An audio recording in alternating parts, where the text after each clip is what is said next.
오늘 예배 함께 하신 성도님들 우리 서로 환영합니다. 사랑합니다. 축복합니다. 인사하시기 바랍니다. 오늘도 예배 가운데 함께 하신 하나님의 은혜가 여러분들의 심령 가운데 새로운 힘과 능력이 되시기를 주님의 이름으로 축원합니다. 오늘 아침에도 대설주의보가 내릴 정도로 눈이 좀 많이 왔습니다. 근데 많이 와도 날이 온도가 좀 올라가 있으니까 또 길도 많이 높고 또 그런 것 같습니다. 우리에게 주어지는 어떤 환경들이 급격하게 변화되는 일들이 참 많습니다. 그리고 뜻하지 않은 상황들도 많이 있습니다. 오늘 아침에 대설주의보가 내린 것처럼. 그런데 내 마음에 평안함이 있으면, 내 마음에 기쁨이 있으면 능히 이겨낼 수가 있습니다. 근데 내 마음에 그 기쁨이 없고 평안함이 없기 때문에, 그 은혜가 없기 때문에 우리가 그 문제 앞에서 더욱 흔들리게 되고 또 때로는 절망하고 주저앉게 되는 것 같습니다.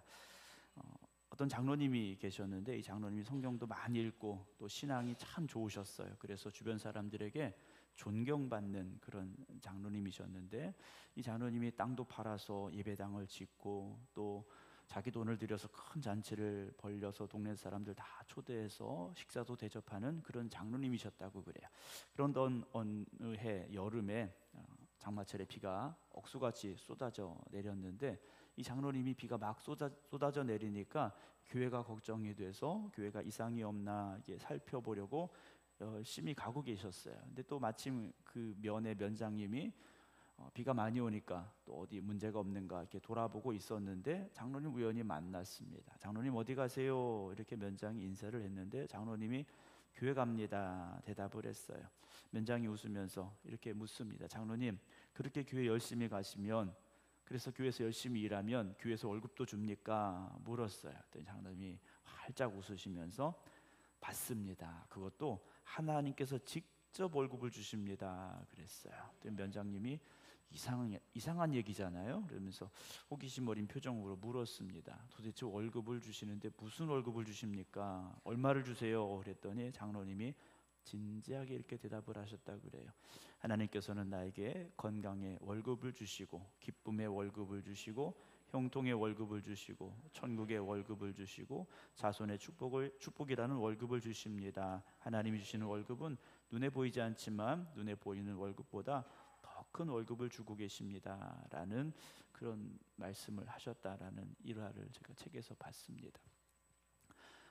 우리가 신앙생활을 하면서 정말 중요한 게 무엇이냐면 그 은혜의 기쁨을 빼앗기지 않는 겁니다. 은혜의 기쁨을 빼앗기면 우리의 신앙생활이요, 세속말로 말하면 재미가 없습니다. 재미가 없어요. 그런데 그 은혜의 기쁨이 있는 분들은요, 예배당에 나오면 감사하고요, 은혜가 있고요, 모든 것이 하나님의 축복임을 고백하는 그런 감사함 가운데 살아갈 수가 있다라는 것이죠. 오늘 또 주방에서 열심히 식사 준비를 하셨는데요, 제가 아침에, 오늘은 이제 못 갔는데 아침에 오면 제일 먼저 식당에 가서 인사를 드리고 옵니다. 근데 식당에 가서 보면, 제가 인사를 드리러 가면 항상 웃음이 있어요. 참 이상한 분들이에요. 네. 힘드시잖아요. 식사 준비하는 게 참 어렵습니다. 항상 100명 이상 음식을 이렇게 준비하다 보시면 힘들고 어려우실 텐데 항상 웃고 계시고 항상 뭔가 재밌으신 것 같아요. 그래서 참 감사한 마음인데요, 그 기쁨이 계속되어지는 우리의 신앙의 삶이 되기를 주님의 이름으로 축원합니다. 기쁨을 빼앗기는 순간 이것이요, 하나님 주신 은혜로 일하는 게 아니라 내 힘으로 일하는 것이 되게 되고요, 그러다 보면 어느 순간 지치게 되고 또 어느 순간 이것이 문제가 되는 경우가 종종 있게 됩니다. 우리 생각계 모든 성도 여러분들 항상 하나님 주시는 기쁨이 충만하기를 주님의 이름으로 축원합니다. 또 지방회가 1년 만에 또 이렇게 돌아왔습니다. 1년 동안 지방에 되어진 일들을 결산하고 또 새로운 일들을 준비하는 그런 시간인데요, 의례 형식적인 시간이다 생각하지 마시고 우리 지방에 대표 되시는 분들 꼭 참석해 주시고 또 방청도 하셔도 됩니다. 또 우리 또 정옥봉 권사님 오늘 또 장로 증서를 받으실 텐데 우리 성도님들 또 많이 오셔서 축하해 주실 수 있는 그런 시간이 되기를 소망합니다. 그럴 때 보면 알아요. 교회가 사랑이 얼마나 있는지, 또 이 교회가 얼마나 또 하나 되고 있는지 그럴 때 보면 알더라고요. 네, 더는 말씀 안 드릴 테니까 알아서들 하시기 바랍니다. 또 오늘 조태경 권사님 또 저에게 오셔서 처음으로 대표기도 하셨는데 좀 뭔가 음향도 조금 뭐 삑삑거리고 처음은 다 그래요. 저도 처음에 왔을 때 얼마나 떨렸는데요. 지금도 떨리고요. 오늘 디모데후서 2장의 말씀으로 함께 우리가 은혜를 나누고자 하는데요. 예수님께서 이 땅에 오셔서 우리가 정확하게는 말할 수는 없습니다. 약 30년의 세월 동안 보통의 삶을 사셨고 요단강에 나아가셔서 세례 요한에게 세례를 받으셨습니다. 그리고 나아가셔서 선포하시는데 예수님께서 제일 먼저 하신 말씀이 뭐냐면 마태복음 4장 17절입니다. 우리 함께 한번 읽어볼까요? 이때부터 예수께서 비로소 전파하여 이르시되 회개하라 천국이 가까이 왔느니라 하시더라. 아멘. 예수님께서 맨 처음 선포하신 말씀입니다. 회개하라는 말씀이에요. 회개하라.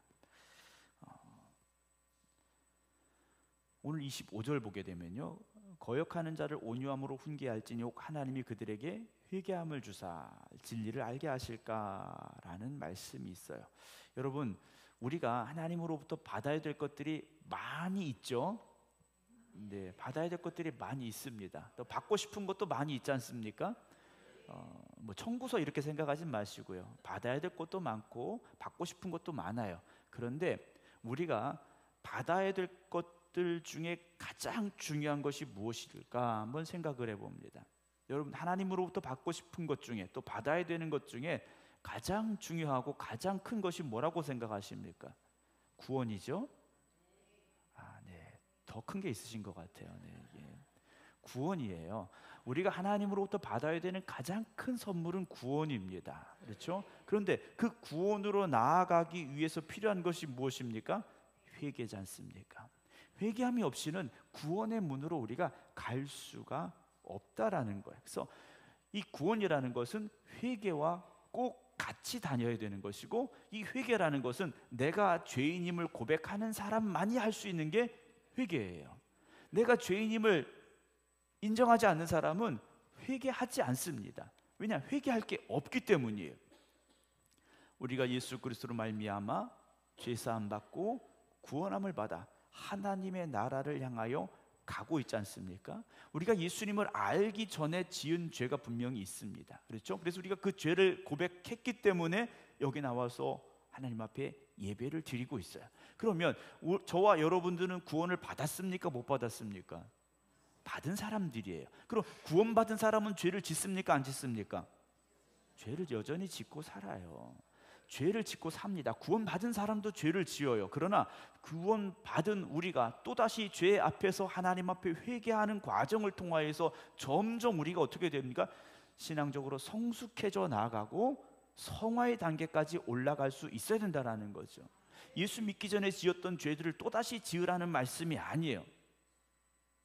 회개함으로 우리가 그 죄에서 자유함을 얻었다면 다시는 그 죄의 모습을 갖지 말아야 되는데, 여전히 우리는 연약하기 때문에 또다시 범죄하고 또다시 넘어질 때가 분명히 있다라는 거죠. 하지만 그로 인하여 우리가 구원을 잃어버리는 것이 아니라 구원받은 우리이기 때문에 다시 회개하고 하나님의 말씀을 붙잡고 주님을 닮아가려고 노력하면서 그 신앙의 성숙함을 이뤄가 최종적으로 우리는요, 거룩한 백성, 성화의 단계까지 올라갈 수 있어야 됩니다.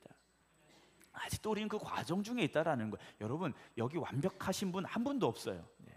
저도 완벽하지 않고 죄송하지만 여러분들도 완벽하진 않아요. 다 연약함이 있어요. 그런 연약함을 갖고 있지만 우리는 회개할 수 있는 하나님의 은혜를 받았고, 그 은혜로 말미암아 회개하고 다시 죄사함 받아서 주님의 거룩하심을 향해 나아가는 사람들이 되어졌다라는 것이죠. 그러나 세상에 많은 사람들이요, 아직도 자기가 죄인이라는 것을 인정하지 않고 죄인인 걸 알지라도 회개하지 않으며 살아가고 있다라는 거죠. 우리가 하나님 앞에 나와서 회개해야 되는 가장 큰 죄가 무엇입니까? 하나님과 관계없이 살아가는, 하나님의 말씀과 상관없이 살아가고 있었다라는 거죠. 마태복음 19장에 봅니다. 어떤 사람이 주님께 왔어요. 애들이 와서 좀 떠들어도 저 나이 때 떠들지 않으면, 지금 여러분들이 떠들면 이상한 거 되잖아요. 근데 저 때는 뭐 떠들어도 그러려니 하시기 바랍니다. 어떤 사람이 주님께 왔어요. 와서 이렇게 묻습니다. 마태복음 19장 16절 17절 보면, 무슨 선한 일을 하여야 영생을 얻을 수 있겠습니까? 그러니까 어떤 선한 일을 해야 내가 구원을 받을 수 있겠습니까? 하나님 나라 가겠습니까? 물었어요. 참 이 사람의 질문이 대단한 질문이에요. 근데 예수님께서 말씀하시죠. 어찌하여 선한 일을 내게 묻느냐? 선한 일은 오직 한 분이시니라. 네가 생명에 들어가려면 뭐하라고요? 계명들을 지켜라 그러셨어요. 계명을 지켜라 그러셨어요. 그랬더니 이 사람이 묻습니다. 18절 19절에 어떤 계명입니까? 그래요. 예수님 말씀하시죠. 살인하지 말라, 간음하지 말라, 도둑질하지 말라, 거짓 증언하지 말라, 네 부모를 공경하라, 네 이웃을 네 자신과 같이 사랑하라 하신 것이다. 이미 하나님께서 이런 말씀을, 율법을, 계명을 주셨지 않느냐? 그랬더니 이 사람이요 20절에 그 청년이 말합니다. 이 모든 것을 내가 뭐했습니까? 지켰습니다. 그래요. 내가 다 지켰는데 아직도 뭐가 부족합니까? 예수님께 물었어요. 그때 예수님께서 21절에 예수께서 이르시되 네가 온전하고자 할진대 가서 네 소유를 팔아 가난한 자들에게 줘라 그러셨어요. 아까 주님께서 지켜야 된다고 말씀하신 것 중에 무엇이 있습니까? 네 이웃을 네 자신과 같이 사랑하라 라는 말씀이 있었어요. 이 청년은 다 지켰다고 그랬어요. 그런데 주님께서 하신 말씀 뭡니까? 네가 온전하고자 할진대, 네가 그 말씀, 그 계명을 다 온전히 지키고자 하렸냐? 그렇다면 네가 가진 소유를 팔아서 가난한 자들에게 줘라. 그리하면 하늘에서 보화가 내게 있으리라. 그리고 와서 나를 따르라 말씀을 하셨어요. 22절 청년이 어떻게 합니까? 재물이 많음으로 이 말씀을 듣고 근심하며 갔어요. 이 청년은 재물이 많았다고 그랬어요. 이 청년이 뭐 사업의 수단이 좋았는지 아니면 물려받은 유산이 많았던지 어쨌든 재물이 많이 있었습니다. 부자였어요. 근데 주님의 말씀이 뭡니까? 팔아서, 네 재산을 팔아서 가난한 자들에게 줘라 그러셨어요.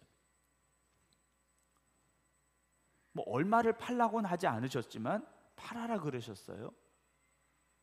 이 청년이 주님의 말씀을 두고 근심하며 갔습니다. 23절 24절 제자들에게 말씀하시오. 내가 진실로 너에게 이르노니 부자는 천국에 들어가기 어렵다 그러십니다. 다시 너에게 말하노니 낙타가 바늘귀로 들어가는 것이 부자가 하나님의 나라에 들어가는 것보다 쉽다라고 말씀하셔요. 부자를 예로 드십니다. 부자가 하나님 나라 들어가는 게 어렵다라고 말씀을 하셔요. 그랬더니 25절 제자들이 듣고 놀랐어요. 놀라는데 어떻게 놀랐습니까? 몹시 놀랐다 그랬어요. 우리말로 표현하면 크게 놀란 거예요. 깜짝 놀란 거예요. 그래서 이들이 말합니다. 누가 구원 얻을 수 있습니까? 그래요.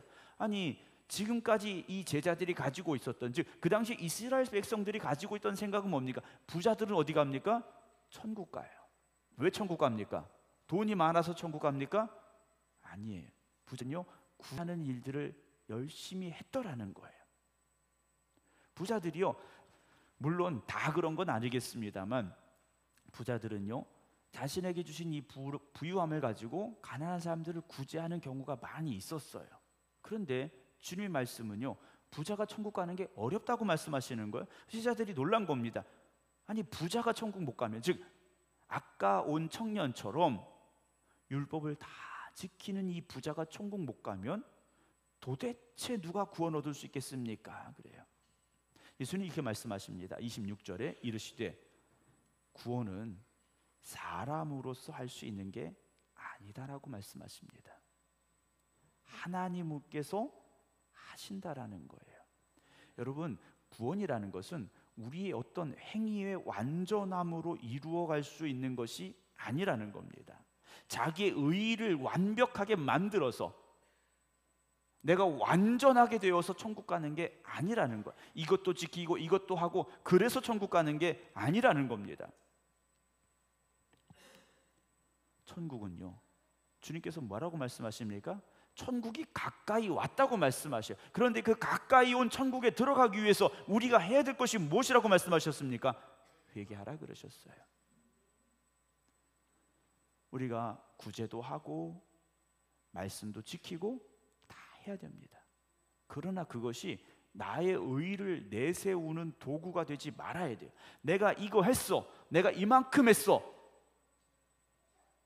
나의 의를 내세우는 것이 아니라 그럼에도 불구하고 나의 연약함과 부족함을 고백하며 나의 죄인됨을 회개할 수 있는 우리의 고백이 있어야 된다라는 거죠. 그럴 때 하나님께서 우리를 구원하시고 하나님의 자녀로 붙잡아 이끌어 천국의 길로 나아가게 하신다라는 것이죠. 오늘 디모데후서 2장의 말씀인데요, 14절 15절 봅니다. 너는 그들로 이 일을 기억하게 하여라고 말씀하셔요. 이 일이 무슨 일일까요? 그 앞에 나와 있는 말씀이에요. 그 앞에 나와 있는 말씀인데 성경 한번 찾아보겠습니다. 디모데후서 2장 말씀 찾지 못하신 분들은 함께 읽어주시면 또 들으시면 되겠는데요, 어떤 말씀이 나와 있냐면 2장 3절 보겠습니다. 너는 그리스도 예수의 좋은 병사로 나와 함께 고난을 받으라 그러셨어요.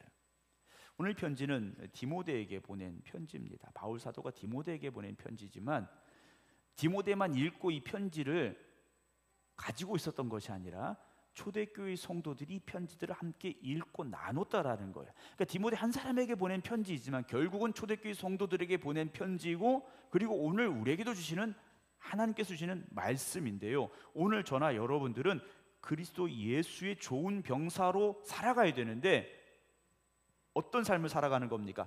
고난의 삶을 사는 겁니다. 고난의 삶을 살아간다라는 거죠.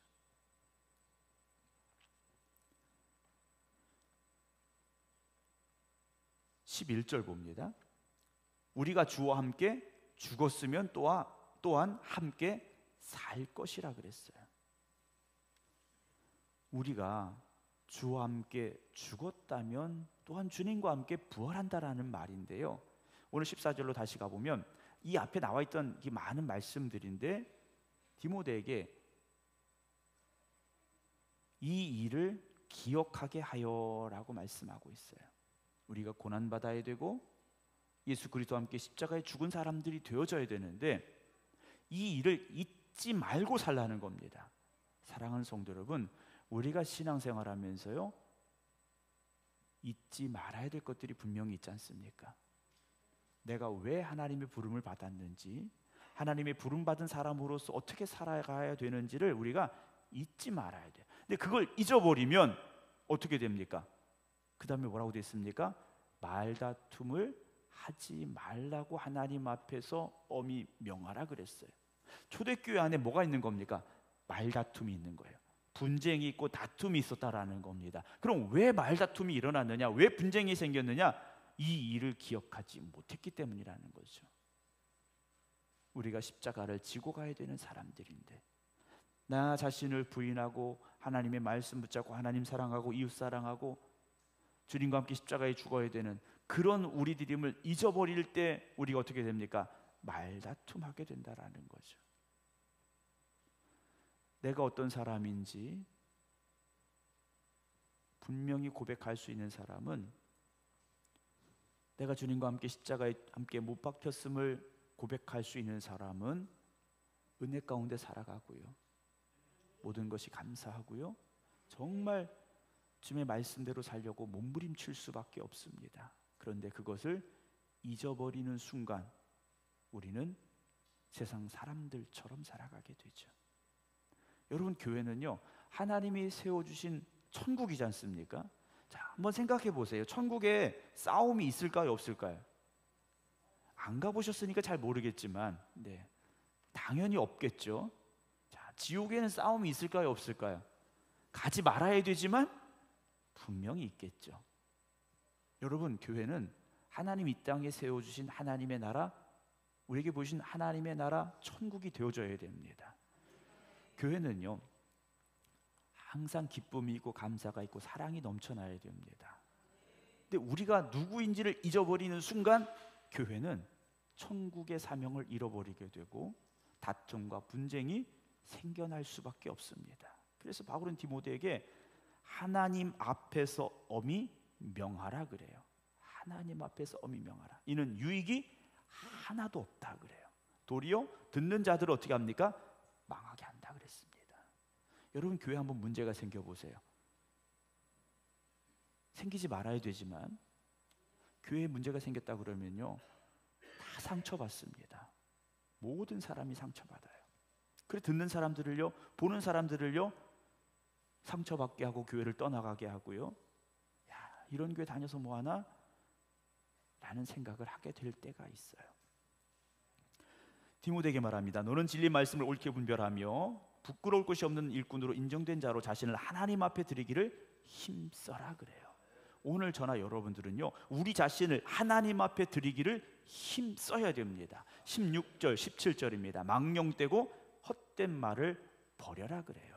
여러분, 우리가 해야 될 말이 있지 않습니까? 어떤 말입니까? 하나님이 우리에게 담아주신 말들이에요. 하나님이 우리에게 주신 말들만 우리는 해야 돼요. 세상을 살면서 우리 안에 담겨졌던 말들은 다 내어버리고 하나님이 우리 안에 주신 새 말들을 할 수 있어야 된다는 거죠. 그들은 경건하지 아니하며 점점 나아가나니 그들의 말은 뭐 같다고 그랬습니까? 악성 종양이 퍼져나간과 같다 그랬습니다. 암덩어리처럼 이게 퍼져나가고 있다는 거예요. 그 중에 대표적인 사람 둘을 예를 듭니다. 후메네오와 빌레도가 있다 그래요. 여러분, 우리의 이름이 여기 들어가서는 안 되지 않습니까? 19절, 그러나 하나님의 견고한 터는 섰으니 인침이 있어 일렀을 때 주께 자기 백성을 아신다며 또 주의 이름을 부르는 자마다 불의에서 떠날지어다 라는 말씀을 하셨어요. 우리가 주의 이름을 부르는 자마다 어떻게 됩니까? 불의에서 떠나라는 거예요. 주의 이름을 불러서 불의에서 떠나는 삶, 세상과 구별된 삶을 살아가라고 우리에게 말씀하고 있다라는 거죠. 20절입니다. 큰 집에는 금그릇이 있고 은그릇도 있는데 나무 그릇도 있고 질그릇도 있다라는 거예요. 그런데 이 그릇들을 쭉 보니까 그 중에 귀하게 쓰는 것도 있고 천하게 쓰는 것도 있다라고 되어 있습니다. 자, 여러분, 귀하게 쓰는 그릇은 금그릇일까요? 은그릇일까요? 나무 그릇일까요? 질그릇일까요? 뭔지 몰라요. 금그릇이라고 해서 꼭 귀하게 쓰인 게 아니라는 거예요. 은그릇이라고 해서 꼭 귀한 게 아니라는 겁니다. 세속말로 말해서 금수저, 은수저가 귀하게 쓰임 받는 게 아니라는 거예요. 나무 그릇일 수도 있고 질그릇일 수도 있다라는 거예요. 여러분, 저나 여러분들이 귀하게 쓰임 받기 원하십니까? 아니면 천하게 쓰임 받기를 원하십니까? 귀하게 쓰임 받기를 소망하셔야 돼요. 뭐 너무 당연해서 대답을 안 하시는데, 그러려면 21절에 그러므로 누구든지 이런 것에서 자기를 깨끗하게 하면, 우리가 우리의 말과 행동에 있어서 버려야 될 것들은 버리고 하나님의 자녀답게 지켜가야 될 것들은 지켜간다면 귀 쓰는 그릇이 된다 그랬어요. 여러분, 우리가 세상에서 금수저, 은수저 아닐 수도 있어요. 뭐 요즘 뭐 다이아몬드 수저이기도, 다이아몬드 아닐 수도 있어요.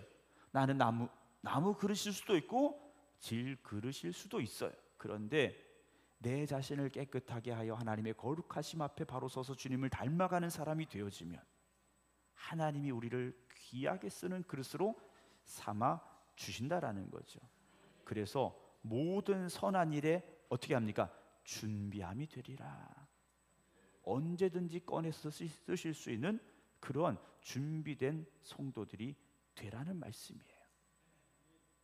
오늘 24절 봅니다. 주의 종은 마땅히 다투지 아니하고 모든 사람에 대하여 온유하며 가르치기를 잘하며 참아라 그랬어요. 여러분, 하나님의 자녀들은요, 다투지 않는 게 당연한 겁니다. 하나님의 자녀들은요, 다투지 않는 게 당연해요. 그리고 모든 사람에 대하여 어떻게 합니까? 온유해야 됩니다. 온유해야 돼요. 근데 우리 다 한 성격 있잖아요. 우리 안에 뭐 다 온유하신 것 같지만 다 우리 안에 뭔가 있어요. 그래서 참아라라는 말씀이 나옵니다. 갈라디아 5장 22절부터 23절에 성령의 열매가 나옵니다. 오직 성령의 열매는 사랑과 희락과 화평과 오래 참음과 자비와 양선과 충성과 온유와 절제라고 되어 있어요. 자, 성령의 열매입니다. 우리의 열매가 아니라 성령의 열매예요. 성령이 우리 안에 들어오셔서 우리를 변화시켜 주실 때 우리에게 나타나는 열매예요. 사랑, 희락, 화평, 오래 참음, 자비, 양선, 충성, 온유, 절제. 이게 우리에게는 우리의 힘만 가지고는 불가능하다라는 거예요. 성령이 우리 안에 들어오셔서 우리를 변화시켜 주실 때에야 맺을 수 있는 열매가 이 열매라는 거죠. 성령 없이 맺는 열매는 가짜라는 거예요. 성령 없이도 사랑하는 것처럼, 기쁨 있는 것처럼, 화평 있는 것처럼, 오래 참음 있는 것처럼, 자비한 것처럼, 양선 있는 것처럼, 충성과 온유, 절제 할 수 있다라는 거예요. 부자들이 가난한 사람을 돕는 거, 구제하는 거 사랑처럼 보일 수 있어요. 그런데 진짜가 아니었더라는 거죠. 진짜가 아니었더라는 겁니다. 오늘 저와 여러분들에게 이 성령의 열매가 있습니까? 있어야 되고요. 그 열매를 지켜가시는 여러분 되시기 바랍니다. 그래서 25절을 다시 보면요, 거역하는 자를 온유함으로 훈계할지니, 오늘 저나 여러분들에게 이 온유함은요 분명히 있어야 됩니다.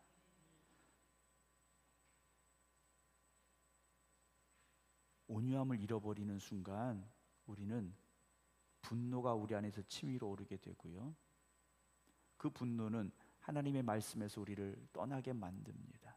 미움이 되고요. 근데 온유함으로 훈계할지니 그랬습니다. 우리의 말에 온유함이 있을 때 혹 하나님이 훈계를 받는 사람들에게 뭘 주신다고 그랬습니까? 회개함을 주사 그랬어요. 진리를 알게 하실까라고 바울이 디모데에게 권면하고 있습니다. 사랑하는 성도 여러분, 우리가 온유함을 가지고 항상 말해야 됩니다. 그 온유함으로 말하지 않으면 하나님이 우리의 말 속에 역사하지 아니하신다라는 거죠. 우리가 온유함으로 말하고 온유함으로 행동할 때 하나님께서요, 우리가 때로는 가르쳐야 될 때 가르침을 받는 사람에게도요 회개함을 주신다 그랬어요. 여기 한 가지 우리가 더 생각해 보아야 될 진리가 담겨져 있는데, 회개라는 것, 저 아까 처음에 저와 여러분들이 회개하여 구원함을 받는다라고 고백을 했는데, 여러분 그 회개는요 우리의 의지로 된 게 아니라는 거죠. 그것도 하나님의 은혜였고 선물이었다라는 겁니다. 그래서 여러분들은요 정말 하나님으로부터 큰 선물을 받은 사람들이에요. 사도행전 2장 14절에 베드로가 이제 성령 충만한 이후에 나가서 복음을 전하는데 설교를 합니다. 베드로가 설교를 했더니 37절에 그들이 이 말을 듣고 마음이 어땠습니까? 찔려. 베드로가 다른 사도들에게 물어 이르되 형제들아 우리가 어찌할꼬 그랬습니다. 베드로가 설교를 했는데 설교를 들은 사람들이 마음에 찔림이 왔고 우리가 어떻게 해야 될까? 그랬더니 38절에 베드로가 이렇게 말합니다. 너희가 회개하여. 여러분 찔림이 왔다라는 것은요 하나님께서 우리 안에 회개할 마음을 심어 주셨기 때문에 찔림이 온 거예요. 그래서 이 사람들이 회개하여 각각 예수 그리스도로 세례를 받고 죄 사함을 받으라. 그리하면 성령의 선물을 받으리라. 베드로 사도가 외쳤어요. 그랬더니 이 사람들이 어떻게 합니까? 회개하고 세례를 받았다라는 거예요. 41절 42절 봅니다. 그 말을 받은 사람들은 세례를 받음에 이날에 신도의 수가 3,000이나 더하더라 그랬습니다. 그들이 사도의 가르침을 받아 서로 교제하고 떡을 떼며, 자, 교제하고 떡을 뗐어요. 같이 식탁에 앉았다라는 거죠. 식탁에 앉아서 이들이 어떻게 했겠습니까? 예전과 다른 온유함이 그들에게 있었고 전에 나누지 못했던 그 진짜 사랑이 그곳에 충만하게 됐다라는 거죠. 그리고 기도하기를 힘쓰는 사람들이 됐다라는 겁니다. 오늘 저와 여러분들이 진짜 회개하여 거듭나고 구원받은 사람들이 되면 이 모습이 나타나야 된다라는 거죠. 서로 사랑으로 교제하고 함께 사랑의 식탁에 함께 할 수 있어야 되고, 그리고 기도에 힘쓰는 사람들이 되는 겁니다. 그 과정이 당연하게 이렇게 일어난다라는 거예요. 반면에 사도행전 7장에 봅니다. 스데반 집사가 설교를 했는데 설교를 들은 사람들이 그들이 이 말을 듣고 마음에 똑같이 찔렸습니다. 베드로의 설교를 들은 사람들도 찔렸고 스데반의 설교를 들은 사람도 찔렸어요. 그런데 그를 향하여 이를 갈았다 그랬습니다. 스데반의 설교를 들은 사람들은 마음에 찔림이 오기는 했는데 그 찔림은 회개를 향한 찔림이 아니라 기분이 나쁜 거예요. 우리 할 만큼 했는데, 우리 완전한데 너 왜 우리한테 그런 소리 해? 라는 거지 않습니까? 스데반을 향한 이를 갈았어요. 그리고 스데반을 끌어내서 어떻게 합니까? 돌로 쳐 죽였더라는 거예요. 23절 봅니다. 오늘 본문 23절.